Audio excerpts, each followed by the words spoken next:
अभी तक हमने जाना कि हस्तिनापुर के प्रतापी राजा संवरण सूर्य भक्त थे। एक दिन शिकार पर जाते समय उन्हें सूर्यदेव की पुत्री तप्ती दिखाई दी। दोनों एक दूसरे पर मुग्ध हुए, पर तप्ती पिता की आज्ञा के बिना विवाह नहीं कर सकती थी। संवरण ने वर्षों कठोर तप किया। उनकी अटूट साधना से सूर्यदेव प्रसन्न हुए और तप्ती का विवाह संवरण से करा दिया।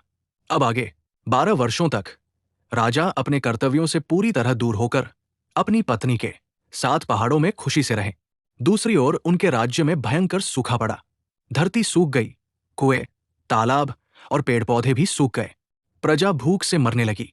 लोग राज्य को छोड़कर दूसरे देशों में जाने लगे।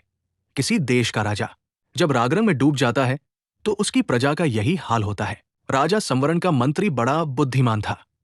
वो संवरण का पता लगाने के लिए निकल पड़ा। वो घूमता हुआ उसी पर्वत पर आ पहुंचा जिस पर संवरण तप्ती के साथ रह रहे थे। संवरण के साथ तप्ती को देखकर मंत्री समझ गया कि उसका राजा स्त्री के सौंदर्य जाल में फंसा हुआ है। अपने राजा को बचाने के लिए मंत्री ने बड़ी ही बुद्धिमानी के साथ काम किया। उसने संवरण को मोह के जाल से निकलने के लिए भूखे लोग, रोते बच्चे, सूखे पेड़, प्यास से तड़पते मनुष्य, अकाल की अग्नि में जलते हुए मनुष्यों के चित्र बनवाए। वो उन चित्रों को लेकर संवरण के सामने आया। उसने संवरण से कहा, महाराज, मैं आपको चित्रों की एक पुस्तक भेंट करना चाहता हूं। संवरण के मंत्री ने चित्रों की वो पुस्तक संवरण की ओर बढ़ा दी। संवरण पुस्तक के पेजों को उलट पलट कर देखने लगे।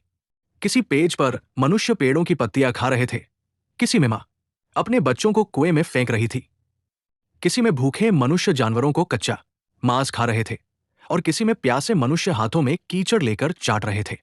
संवरण पन्ने पलटते गए और एक एक चित्र उनके हृदय को चीरता गया। क्या संवरण अपनी भूल सुधार पाए? भाग 4 में